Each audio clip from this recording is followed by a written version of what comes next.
Hi, this is Regina White Favors with Favors Film Analysis. So I want to extend the strategy case study for reviewing The Town. This is more or less a critical thinking opportunity. And I want to look at assessing conflict with the narrative, conflict with the characters, the way that robbery cinema is depicted. So this will give us an opportunity to think about how the director, Ben Affleck, presents conflict, how he acts within the narrative as a main character named Doug, and his relationship with James, as well as the other characters. And this will also just gives us an understanding, an opportunity to reach an understanding about just the presentation of heist movies, the presentation of robbery cinema. So this is Favors Film Analysis, assessing conflict in the town, which showed in theaters 2010. And you can visit www.favorsfilmanalysis.com for more access to critiques and reviews. All right, this presentation is subject to fair use. So we have the lure playing with conflict. This is Chris, James's sister, played by Blake Lively, and she's interesting character. She's a drug mule for the florist, and she gets a package, takes a package to. She gets the package from A, takes a package to B, and then she gets her money from C, which is the florist. The Chris here is a character who looks like she always has something in mind.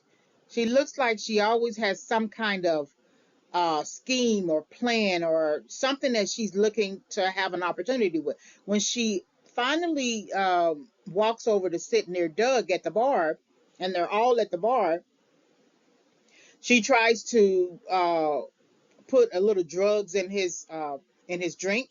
He's not drinking an alcoholic drink, and it looks like, or by the way they talk, that he's sober. He doesn't want to do drugs anymore, oxy or anything like that. And so she's trying to push something on him without asking him. And then their conversation gets into sort of like a racial animus type conversation. She's mad that the Somalis are uh, talking smack, right? And she says there's no serious white people um, in Charlestown.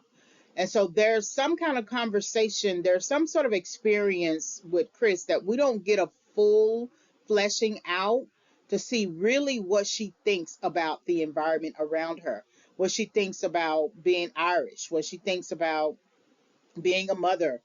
We get some visualizations of it, but we don't really get a full fleshing out of Krista, more than when she's upset and she feels like she needs to retaliate.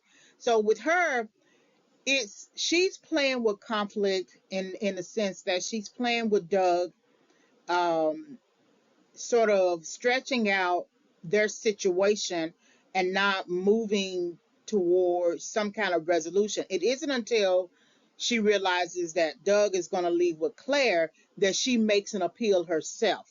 She makes an appeal for herself. Hey, take me with you. But all this time that she's known Doug, she's been around Doug, she's had an opportunity to pursue Doug or let Doug pursue her. She waits too long.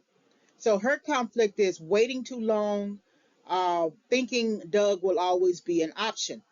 For Doug, playing around with Krista, because right after this, he's going to have sex with her. It's a quickie. It's nothing more than just a few moments, and then she's gone and out the door. She doesn't sit down. She doesn't make him a drink.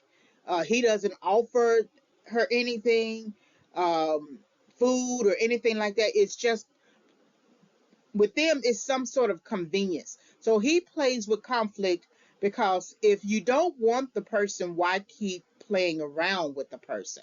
And so they play with each other, but towards the end of the movie, he's making a decision to no longer play with her, and be with someone else. All right, this is the end of the presentation. So if you want to listen to other film analysis, just visit www.favorsfilmanalysis.com. Thank you very much for listening.